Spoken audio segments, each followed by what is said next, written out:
Le 26 février, nous aurons l'occasion donc de détailler ces différents chiffres, mais surtout, ce qu'il faut retenir, c'est que garder cette situation financière saine du département.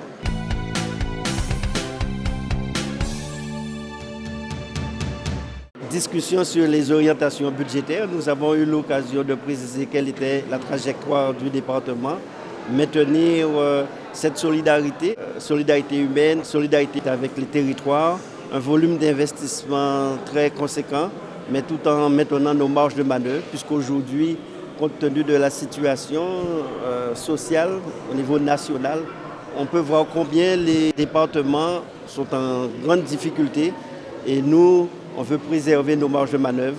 Donc c'est en ce sens que l'autofinancement puisse être maintenu pour que les politiques publiques que nous voulons financer dans les années à venir puissent se poursuivre, mais en même temps être sur les différents dossiers qui nous concernent. La petite enfance qui sera vraiment une priorité cette année. On va recruter une centaine d'ASFAM pour que nos enfants placés soient dans de bonnes conditions. Également, au niveau de l'éducation, nous l'avons annoncé, il y avait 30 jeunes en contrat de qualification, on va passer à 50, ce qui permettrait qu'ils puissent obtenir une expérience au sein du département, mais aussi leur permettre de finaliser leurs études. Au niveau donc, de l'éducation aussi, avec les jeunes, les sapeurs-pompiers dès leur collège, pour se familiariser avec notre environnement, les risques que nous connaissons. Donc ce sont ces grandes orientations et lors du budget le 26 février, nous aurons l'occasion donc de détailler ces différents chiffres. Mais surtout, ce qu'il faut retenir, c'est que garder cette situation financière saine du département. Ça s'est passé toujours comme dans l'esprit de cette minorité qui est constructive, qui dit les choses, qui insiste sur des points de vigilance, sur des points d'alerte. Cette matinée, sous les orientations budgétaires, les GOB, donc on a insisté pour dire qu'il faut trouver une cohérence entre ce qui est annoncé et dans la réalité. Et donc on a des interrogations. Est-ce que c'est un pilotage au niveau de la gouvernance administrative? On sait qu'il y a des agents de qualité au sein du conseil départemental. Le président a apporté des réponses.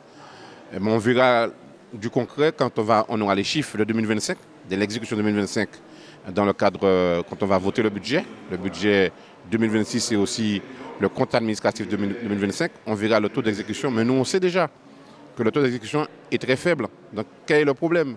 C'est un problème, il nous semble, alors que ce n'est pas un problème politique. C'est ce qu'on a aussi expliqué. On n'est pas dans de l'idéologie, on est pragmatique. On veut simplement que l'excédent budgétaire du conseil départemental puisse servir aux Guadeloupéens. Et c'est un des rôles essentiels du conseil départemental, c'est l'action sociale. L'action sociale en particulier sur la question du logement, sur la question des personnes âgées, sur la question de l'insertion, on soit encore plus efficace. C'est notre rôle de vigilance au sein de la minorité et de le partager avec le président. On est dans cette démarche constructive avec le président, on n'est pas dans une opposition systématique. La preuve, on a voté les autres points en lien avec le président. Donc, montre bien qu'on est dans une... Quand c'est OK, nous disons que c'est OK, ça va dans le bon sens.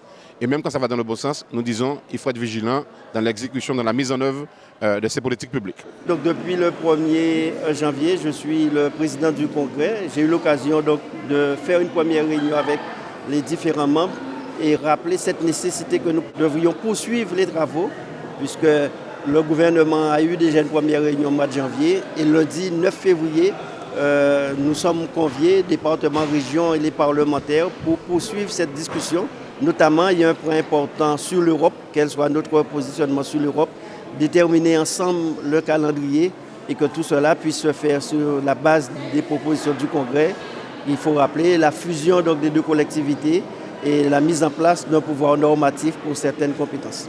Ce que je retiens, c'est que le monde économique aussi est dans cette dynamique de changement, d'évolution.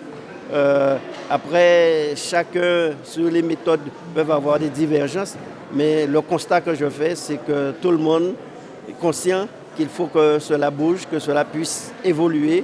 Et donc, moi-même, je rencontre le conseil d'administration du MEDEF aujourd'hui. Ce sera l'occasion donc de rappeler ces faits.